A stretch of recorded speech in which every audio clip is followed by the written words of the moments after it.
Hi Shemai, Sitahi, Croesioi, Crestoi. How's everyone doing? What's cracking? Today we're talking about Fighting Fantasy's City of Thieves. You know, it's not Port of Peril like I said in the last video. I made a little upsie.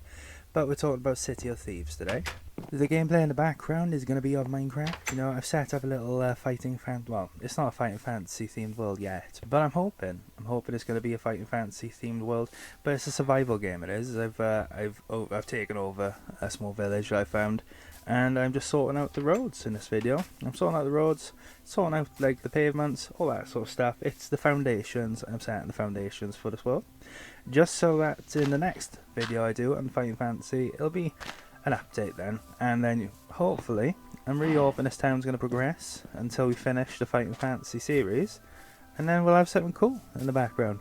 But you'll have to bear with me because it's a work in progress. And before I get into this, you know, feel free to like, feel free to subscribe, feel free to leave a comment. You know, do you like City of Thieves? Or if you're watching this in the hopes that like I persuade you to get the book or I put you off, I'm going to leave a spoiler right now. I really like City of Thieves. It's a really good book. Probably my second favourite underneath Death Trap Dungeon. But keep in mind I am reading these in order. So let's get into it. Let's get into the video. So, Fighting Fantasy's City of Thieves was written by Ian Livingstone and originally published back in '83 by Puffin, and then, you know, the early 2000s by Wizard, and then coming up to the 2020s by Scholastic. I think it is like 2017, round about that time, but that's that. The book starts with you, the adventurer, entering the town of Silverton.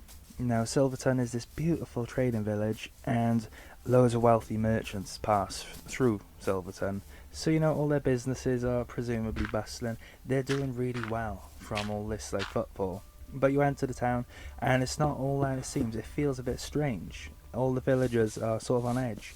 And then you hear a bell ring, a man shouting that it's nightfall to get inside.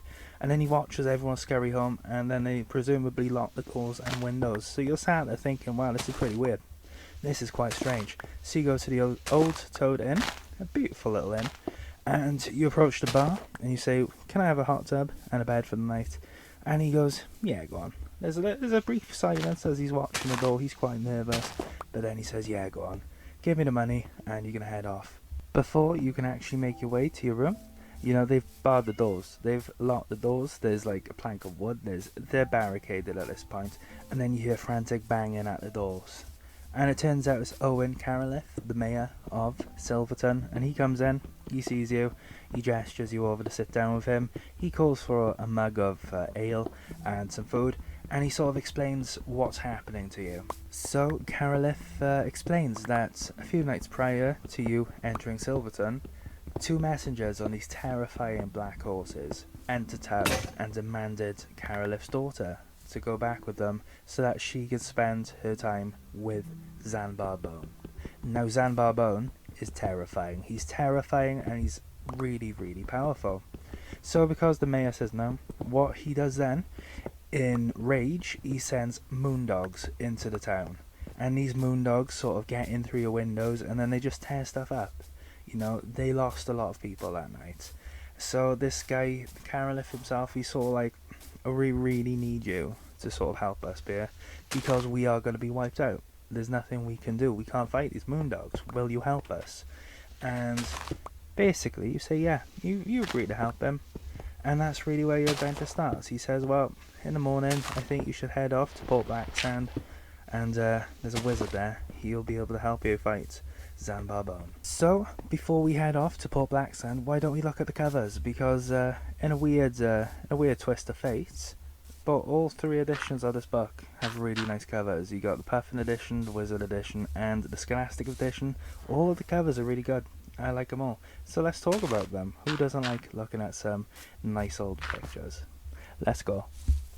So the Puffin edition of this book, the Puffin cover, has Zambo Bone himself holding a scythe in front of what is actually his house. This is where he resides. It sort of looks like a black tower, and if you've seen a map of the world in which these Fighting Fantasy books are set, there are black towers scattered across the lands. I thought this was pretty cool, but you got Zambo Bone himself. He looks quite scary. He looks sort of like a skeleton mixed with a scarecrow.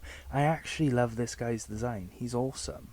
the cover itself is awesome. You got him where he lives, and presumably like a fog of death, like a cloud of death, and it's just really cool. It's actually quite atmospheric. And if this was the cover of, say, the Wizards version, but maybe a little brought up with the times, I probably would have bought this book first. You know, I collected these books when I was little myself, but it was very much a case of that book has a cool cover, I'm going to have that one.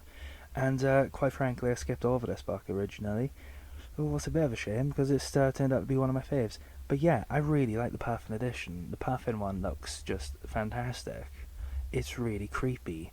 It reminds me very much of Legions on the Gash from Age of Sigmar, which is a bit cringe. But either way, yeah, I love this one. So let's go on to the next one. So the Wizards version, the Wizards cover, has well, it's sort of a first-person perspective. You're sat at a table opposite a thief. You know, he's a thief, city of thieves. There's a little goblin guy next to him. And in my opinion, this cover's actually very reminiscent of the old Darren Sharner's Demonata series. Actually, I think the goblin reminds me of Art, that really creepy demon from one of the earlier books. I can't quite remember the name. But either way, the cover itself is actually really atmospheric, you know. There's a thief, there's a goblin, there's a woman with an eye patch watching you from the back, and then there's creepy faces in the far distance watching you. It's very much a shady little bar, and this is it, you know, it's like, oof, really atmospheric. I love this one, it actually sets the tone. But I had no idea what the bad guy was. I didn't know who Zambo Bone was. I didn't even know he existed when I originally saw this cover, and that's really why I didn't buy this book earlier, you know. It's a shame. It doesn't really sell the book as much as the previous cover did, and dare I say the Scholastic version did. And I don't know, I do like this cover. It's very reminiscent of that era of covers, I suppose. I think young adult books maybe. I like this cover, but it's not as good. It's not in the same league as the Puffin or the Scholastic version. But like I said, I do like this one. Let's talk about the Scholastic version. Let's go. So you got the Scholastic version, and the minimalistic design is turquoise. There's a little circle with Zambo Bone's face in it, and he actually looks quite scary. He's terrifying. He's like actually quite imposing, and you're looking at this saying, oof, that's very clearly the bad guy of the story. And then the best thing is, in Scholastic's full art cover, he looks even scarier. He's actually quite scary, and I love this art. I love Zambo Bone. I love the fact that he actually gave him a very nice bit of art, because he's a really cool villain. You go into this book, you read the book, and guess what? Zambo Bone actually comes across as being quite scary. He's quite cool, he's quite menacing, and I think the Scholastic version does him justice here. I think the Scholastic version does him a lot of justice, and I'm going to show you both the minimalistic version and the full art, because I'm not robbing you of that experience. But yeah, I actually really like the Scholastic version this time. You know, it's nuts. So if I had to rank these covers in order from first to third, with first being my favourite, I'd have to say Puffin goes first, because I just love that cover. Second is the Scholastic, and third has to go to Wizards. You know, I like all of the covers. I just don't think Wizard does the story justice. It portrays the town as this shifty, sort of shady, like, place where you just have to watch out. You're in immediate danger at any given time. But Puffin and Scholastic actually show you who the bad guy is, and the bad guy himself is really cool. So yeah, first, second, and third has to be Puffin, Scholastic, and then Wizards. So, with the covers out of the way, let's head off to Port Blacksand, and that's exactly what you do in the book. And you head off to Port Blacksand, and you're immediately greeted by this guard, and he wants to know what your business is here. And you know, you get the impression that this guy's quite corrupt. You know, you get the impression that if you slip him a little bit of money, he'll let you in. And I think that's more or less what he does in the end. He lets you in. It's not all legit, and you get the sense of it not being legit. But when you're in, you're treated to Port Blacksand. And Port Blacksand itself is rough. It is rougher than sandpaper. If you're British, then you're probably able to get on a train, and within 5 stops you'll probably be able to jump off at a location that is equally as rough as Port Black Sands. I know I can, and this is why I love Port Black Sands so much. It feels realistic. You're in this dirty city kind of thing, and you can't trust the people on the street corners. They're eyeing up your money, they're eyeing up your pockets, they want to know what you've got on you, and they're not afraid to take it by force. And this is like, oh, it's a lovely sense of realism, in my opinion. I love Port Black Sand. Wouldn't want to live there. I would not want to live there myself. But I do actually like how it feels like an accurate representation of a rough and shady fantasy city. I just really enjoyed it.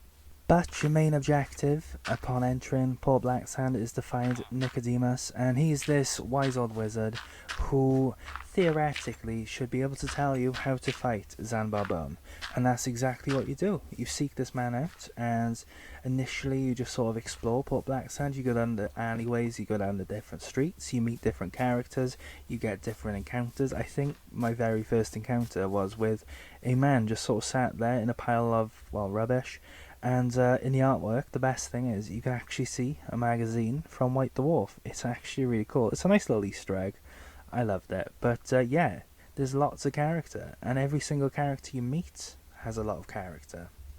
But to summarise this bit, you eventually find Nicodemus. And Nicodemus, he sort of gives you a list of what you need to fight Zambo Bone, because Zambo Bone actually needs a secret concoction to effectively slay him, because he's undead and he's very powerful.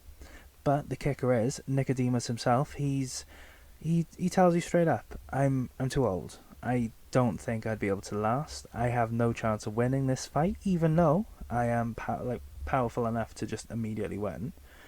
I'm just gonna get punched and I will be game overed. So you sort of just agree to go on his behalf to slay Zambo Bone. But then obviously, before you actually go to slay Zambo Bone, you need to collect a bunch of items. Now these items are, you need Hag Hair, you need silver arrows, you need compound black pearl, and lotus flower, and then finally a tattoo on your forehead of, a unicorn or something like that. It was all pretty cool. And the best thing is, your adventure really just consists of you finding these items, exploring Port Black Sands, and interacting with these characters. Now, my absolute favourite of these items has to be the Hag Hair, because you go down, and this is going to be a spoiler, only for one of these items, I'm not spoiling the rest for you. You go down into a sewer, and there's a hag there, and she starts mumbling this spell to make you see things. Right, and if you have a potion, you can drink that. You either drink it or you throw it at her, but then her spells don't work. Nothing's coming out of her throat, like of her mouth. She's not making any sound, so her spells don't work. And then you sort of just like cut her hair while she's trying to cast a spell, and then you literally throw her. You just sort of like throw her into the sewers. So I don't know if you just thrown her into like pool water, into sludge, down a hole. I don't get it. It's just really funny, in my opinion. The hag is obviously, the hag's portrayed as just this deranged old woman as well. She's not like a fantasy hag where she's like green and gross. And I just found this really funny. I really enjoyed this encounter. I'm not going to spoil the rest for you, but you eventually you get all of your items.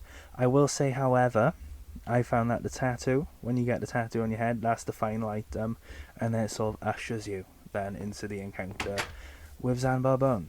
So you've got all your items, and then you head on out of Port Black Sands. You want to actually go and encounter Zambo Bone, but then you bump into these two trolls, and these two trolls demand a pass. And if you're like me, you didn't actually get a pass. I don't actually know what a pass is, but I didn't have one, so I had to frantically climb a tree. I lost all of my gear, and then I jumped over and had to lower myself down from the city walls. It was all quite chaotic. If you have a pass, presumably you can just leave. But once the moment you're actually outside of these walls and you can't get back in, the game item jacks you. You're immediately item jacked, and if you don't have all the items, it's game over. You failed. Go back to the lobby. So you're out of Port Black Sands, and you're walking through this lovely field. There's like a road. There's lovely green grass, trees, birds, the whole shebang. It's lovely. And one of these birds comes over to you, and he's got a bit of parchment strapped to his leg. You take it off and you read a note, and Nicodemus basically says, because I'm old I forgot that you don't actually need one of these items. One of these items, you don't actually need it. So when you have to make your dust to sprinkle into this guy's eyes, if you use the wrong item, he'll game over you. So just beware, you know, it is what it is. I might have just gotten you game overed, but you know, bants, innit? Live, laugh, love. These things happen. And then you sort of just stood there, sort of just looking at this piece of paper like, really? For real? But yeah, you're off to this Black Tower to slay Zambo Bone. So as you approach Zambo Bone's house, I suppose, you notice all the green grass has died, it's wilted, it's turned brown, it's dry. The trees have lost their leaves, they're all gnarled, twisted and crooked and just creepy. There's no birds in the air, there's no bugs, you can't hear the snapping of twigs from foxes, it's just devoid of life. So you eventually get into this tower. And this is my favourite part. I think the tower is actually one of the Dark Towers, you know. The maps are in the Scholastic version, and I'm reading the Wizards version. But there are Dark Towers dotted around the map. But either way, you get inside this tower, and then you just sort of going up the tower and entering rooms. It's very reminiscent of the Citadel of Chaos. And these rooms often item check you. In fact, one of the encounters you have on the way to the tower itself has a chance of giving you an item that you need to survive one of these traps. So yeah, your item checks, and you often just lose if you haven't got the item. But all in all, it comes up to you encountering Zambo Bone. And now this encounter is really cool. You shoot him through the heart with a silver arrow, and he's just crippled, he's paralysed. And then you go over, you mulch up these ingredients to sprinkle into his eyes, and hopefully, I'm hoping you got it right, because if you don't, he sort of shoots up and he taps you and he drains you of all your life and you become a zombie. You become like, this is his undead assistant essentially. Game over. But if you slay him, it's all sort of done and dusted really, really quickly, and then you just leave. And it's just a really cool adventure. Even the ending was cool. I enjoyed it. The 400th reference for this book is really just a summary of what happens at the end, and as you leave the tower, you set it alight, you burn it down, and you just sort of fall asleep in the hayfield.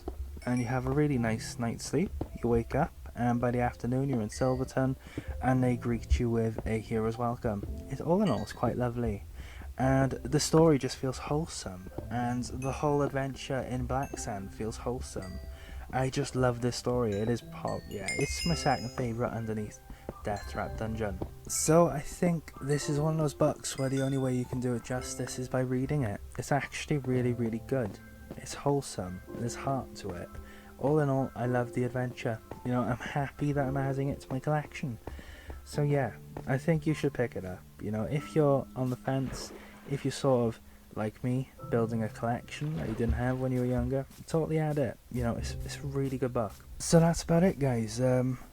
Thanks for watching. You know, if you did like this video, feel free to like, feel free to comment. You know, I'd love a bit of discussion going on, and feel free to subscribe. You know, it really, you know, just one view, knowing that I've made one person smile, enjoying this video, makes it worth it.